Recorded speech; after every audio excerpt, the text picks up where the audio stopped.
Sir పిఠాపురంలో ముఖ్యంగా పవన్ కళ్యాణ్ గారు అభివృద్ధి కార్యక్రమాలు ఎలా జరుగుతున్నాయి? చాలా మంది చేయడం లేదని అంటున్నారు. మీరేమంటారు లోకల్‌గా? అంటే ఇప్పుడే తొలిత మా ప్రారంభ దశలో ఉన్నారు కదండి. హ్మ్. ప్రారంభ దశలో ఫస్ట్ తార్ రోడ్‌లో గుంతలు ఎక్కడైతే ఉన్నాయో గుంతలన్నీ పూడ్చడం జరిగిందండి. హ్మ్. ఆ తర్వాత గ్రామీణ ప్రాంతాల్లో గానీ సీసీ రోడ్‌లోటి బాగా ఏయడం జరిగింది.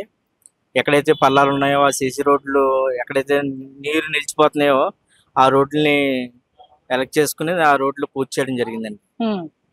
ఇప్పుడు ముఖ్యంగా జగన్మోహన్ రెడ్డి గారు అభివృద్ధి ఏం జరగట్లేదు. కూటమి ప్రభుత్వం ఫెయిల్ అయిందని అంటున్నారు. మీరేమంటారు? అంటే వాళ్ళకిలాగా వీళ్ళు చేస్తున్నారా? లేదనంటే వీళ్ళు బానే పరిపాలన చేస్తున్నారా? హ్మ్. వీళ్ళు బాగా చేస్తున్నారండి ప్రెజెంటు.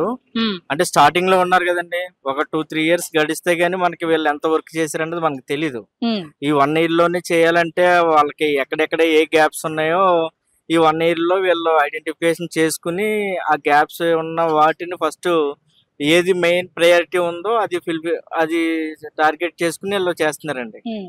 ఇప్పుడు కూటమి ప్రభుత్వ పరిపాలన రాష్ట్ర వ్యాప్తంగా ముఖ్యంగా చంద్రబాబు నాయుడు గారు ఎలా పనిచేస్తున్నారండి?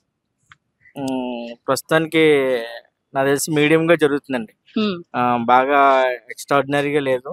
మామూలుగా ఆర్డినరీగా జరుగుతుంది పాలననేది. పథకాలు ఇవ్వడం లేదని చెప్పి చాలా మంది ప్రజలు అడుగుతున్నట్టు, చాలా మంది కూడా అంటున్నట్టు మీడియా అంతా కూడా కథనాలు వినిపిస్తున్నాయి. మీకు అసలు పథకాలు కావాలా? అభివృద్ధి కావాలా? 2 కావాలండి. హ్మ్. పథకాలు ఫస్టు ప్రజలకి కావాలి.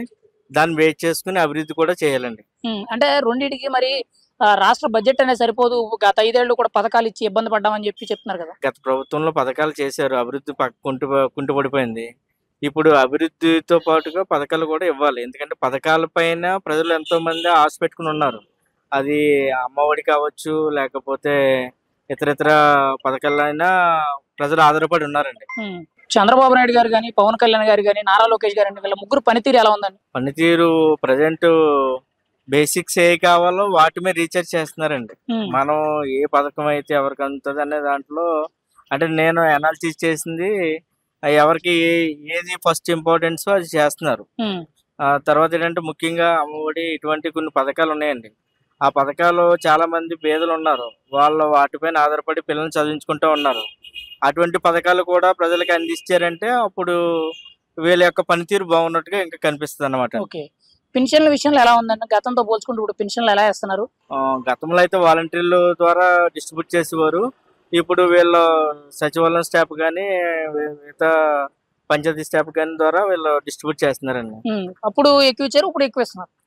ఇప్పుడు కొంచెం పెరిగినట్టుంది కదండీ! వాళ్ళ హ్మ్. పెన్షన్ కూడా పెరిగింది. ఇప్పుడంటే అంటే గతంలో జగన్మోహన్ రెడ్డి గారు ఒకటో తారీఖున పెన్షన్ ఇస్తున్నామన్నారు. మరి ఇప్పుడెలా ఇస్తున్నారండి?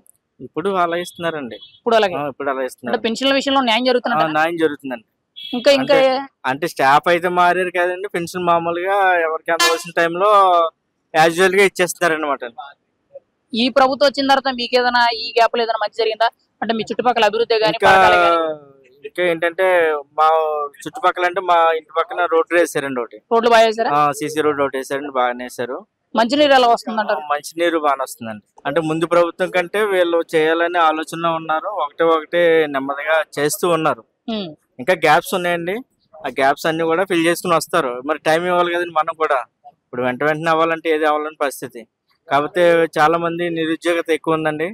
చాలా మంది యువతి ఉద్యోగాలు లేక ఎదురు చూస్తున్నారు. మరి పిఠాపురం నియోజకవర్గంలో ఏదైనా ఒక మంచి కంపెనీస్ తెప్పించడం లేదా గవర్నమెంట్ సెక్టర్‌లో ఉన్నటువంటి చిన్న చితక పోస్టులన్నీ కూడా తీస్తే ఈ పిఠాపురం నియోజకవర్గం స్టేట్‌లో కూడా చాలా మంది యువత ఉద్యోగాల పైన ఆధారపడి ఉన్నారండి. రీసెంట్‌గా మనకి వైజాగ్‌లో టీసీఎస్ గాని, వేరే వేరే కంపెనీలకి భూములు ఇచ్చారండి. ముఖ్యంగా అభివృద్ధి చేస్తామని చెప్పి. అంటే సాఫ్ట్‌వేర్ ఇండస్ట్రీ మొత్తం కూడా వైజాగ్‌కి అభివృద్ధి చేసే విధంగా చంద్రబాబు నాయుడు గారు, పవన్ కళ్యాణ్ గారు నిర్ణయాలు తీసుకున్నారు. ఖచ్చితంగా అభివృద్ధి జరుగుద్దంటారా? వైజాగ్ ఆ! Software industry.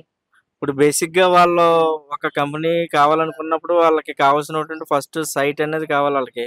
ఆ కంపెనీస్ కావాల్సినటువంటి అకామిడేషన్ ఏదైతే ఉందో అయన్నీ కావాలి. అవన్నీ వీళ్ళు సమకూర్చుకుంటూ ఉన్నారు. అది నెక్స్ట్ ఇయర్‌కి ఇంప్లిమెంటేషన్ అవుద్దనేది మేము అనుకుంటున్నామండి. అది. ఫైనల్‌గా కూటమి ప్రభుత్వానికి మీరు ఈ 10 నెలలకి ఏం చెప్తారు? 10 నెలలకి మనం ఆహ్, మీడియంగా నడుస్తుంది. అంటే యావరేజ్ కాదు. హ్మ్. మీడియంగా నడుస్తుంది. కొంతవరకు బానే ఉందంటారు. కొంతవరకు బానే ఉందండి.